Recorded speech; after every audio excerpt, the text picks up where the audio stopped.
নমস্কার বন্ধুরা, আমার ছোট্ট ইউটিউব চ্যানেল আর ডেইলি জিকেতে আপনাদের সবাইকে স্বাগত।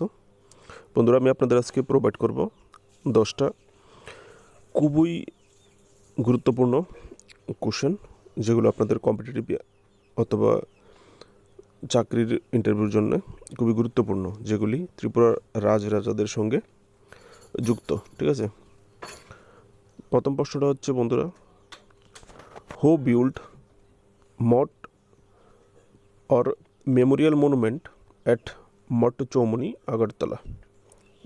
বন্ধুরা, এখানে জিজ্ঞেস করা হয়েছে মঠ চৌমুনিতে যে মঠটা আছে, যে স্মৃতিসৌধটা আছে মেমোরিয়াল, সেটা কে বানিয়েছিল? এটার আনসার হবে দোস্ত মহারাজা বীরচন্দ্র মাণিক্য। মঠ চৌমুনির যে ইস্কন টেম্পলটা, যে মঠটা, ওটা বানিয়েছিল বীরচন্দ্র মাণিক্য। ঠিক আছে, মনুমেন্ট সেটা স্মৃতিসৌধ, ওনার ওয়াইফের স্মৃতিসৌধ হিসেবে বানিয়েছিলেন। দ্বিতীয় কোশ্চেনটা হচ্ছে, what was the old name of পাগলা দেবতা located adjacent to motor stand Agartala? বন্ধুরা, এখানে জিজ্ঞেস করেছে পাগলা দেবতা, যেটা আগরতলা মোটর স্ট্যান্ডের পার্শ্ববর্তী সংলগ্ন এলাকায় আছে পাগলা দেবতা মন্দির। এই পাগলা দেবতার পুরনো নাম কি ছিল? এটা যে পুরনো নাম ছিল পাখাংবা, অপশান বি। এটা পুরনো নাম ছিল, এটা মিনিং আমার জানা নেই। আর এটা বানিয়েছিল মহারাজা রাধাকিশোর মাণিক্য, বীর বিক্রম কিশোরের দাদু আর বীরেন্দ্র কিশোর মাণিক্যের বাবা। আর যদি হিসাব করি তাহলে বীরচন্দ্র কিশোর মাণিক্য বাহাদুরের ছেলে। ঠিক আছে, তৃতীয় কোশ্চেনটা হচ্ছে, what are the images there in the Pagla Debota temple? এই যে পাগলা দেবতা মন্দিরটার কথা বলা হয়েছে, এর ভিতরে কি কি ভগবানের মূর্তি বা ছবি রয়েছে? ঠিক আছে, এটার উত্তরটা হবে অপশান এ, হারা অ্যান্ড উমা। হারা দোস্ত আমরা মহাদেবকে, ভগবান মহাদেবকে যে হরে হরে বলি সেটা, আর উমা হচ্ছে দেবী পার্বতীকে উমা বলা হয়। ঠিক আছে, তো এই দুটি প্রতিছবি ওখানে আছে এই পাগলা দেবতা মন্দিরে। পরের প্রশ্নটা হচ্ছে বন্ধুরা, replica heads of 14 gods are made up of which metal? বন্ধুরা, এখানে রেপ্লিকা চিত্রলিপির মাথাগুলি, যে আমরা যদি 14 দেবতা মন্দিরে যাই তাহলে আমরা যেখানে পুজোগুলি দেওয়া হয় সেখানে আমরা লক্ষ্য করে দেখতে পাবো এখানে 14টা দেবতার যে মাথাগুলিকে পুজো করা হয়, হেডগুলি, এই যে রেপ্লিকা প্রতিছবিগুলি, এগুলি কোন মেটাল দিয়ে বানানো এখানে জিজ্ঞেস করা হয়েছে। ঠিক আছে, এখানে lithium, aluminium, admixture of 8 metals and copper. এটার আনসার হবে দোস্ত অ্যাডমিক্সচার অফ 8 মেটালস। এখানে 8টা ধাতুর একটা মিশ্রণে 8টা ধাতুকে একসঙ্গে মিশিয়ে মিক্সচারের মাধ্যমে এই রেপ্লিকাগুলি তৈরি করা হয়েছিল। বন্ধুরা, পরের কোশ্চেনটি হচ্ছে, what are the 14 gods name of Tripura? আমরা এখানে জিজ্ঞেস করেছি এই যে 14 দেবতা মন্দিরে যে 14টা ভগবান আছে, এগুলির নাম কি কি? আমরা হয়তো সবাই 14 দেবতা মন্দিরে যাই, কিন্তু আজ অবধি জানি না যে এখানে অনেকেই হয়তো জানি না 14টা যে মাথা এখানে রাখা হয় সেগুলি কোন দেবতার পুজো করা হয়। তাহলে আসুন জেনে নিই একবার।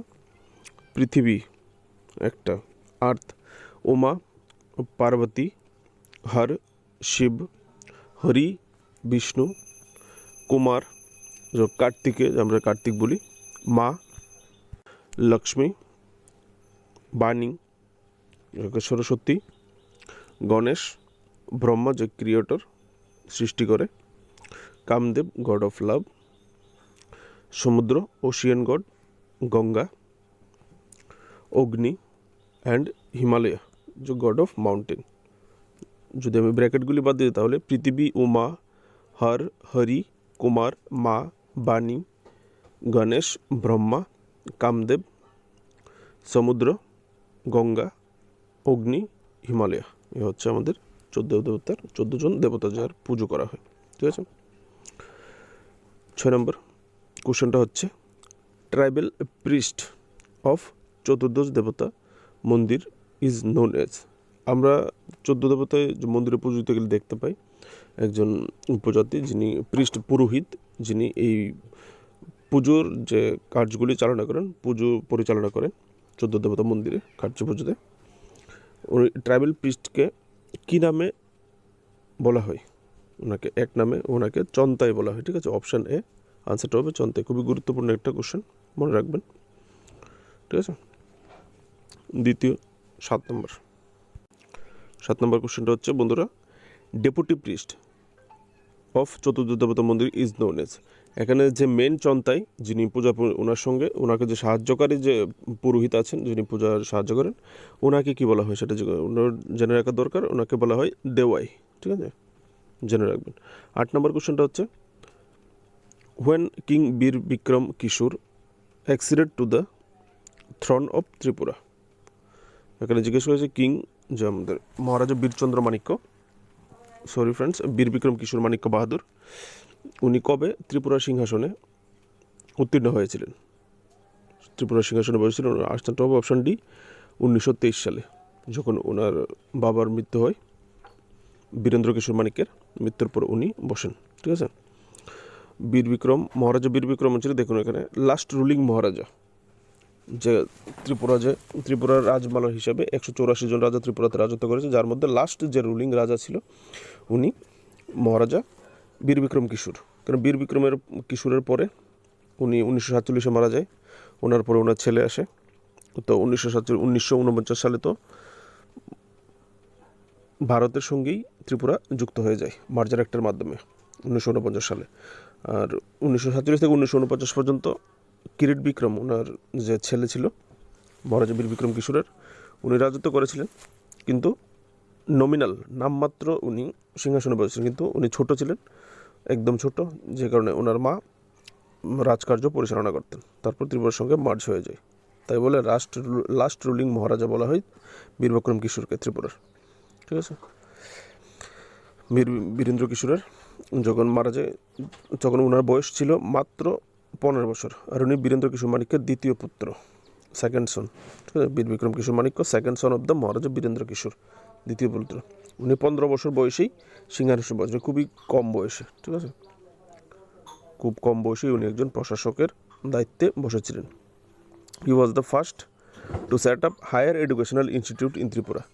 উনি প্রথম মহারাজা যিনি ত্রিপুরাতে যে উচ্চশিক্ষার যে এডুকেশনাল স্কুল, এই সমস্ত জিনিস স্থাপন করেছিলেন। ঠিক আছে, ওনার আমলেই এমবিবি কলেজটা হয়েছিল। আগে আসছি, কলেজটার কোশ্চেন হবে। Which Tripura king started universal compulsory primary education system.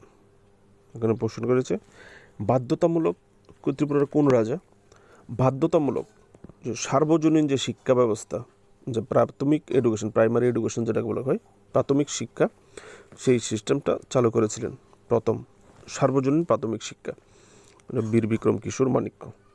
তাই বীর বিক্রম কিশোর একজন খুবই ইম্পর্টেন্ট মহারাজা ত্রিপুরার ইতিহাসে। ওনার আমলে তাই বলি আমাদের যে এয়ারপোর্টটার নাম ইন্টারন্যাশনাল এয়ারপোর্ট, বীর বিক্রম ইন্টারন্যাশনাল এয়ারপোর্ট দেওয়া হলো ওনার নামের উপর ভিত্তি করে। ঠিক আছে, 10 নম্বর কোশ্চেনটা, হু লঞ্চ দ্য বিদ্যা পাঠান পলিসি ইন ত্রিপুরা।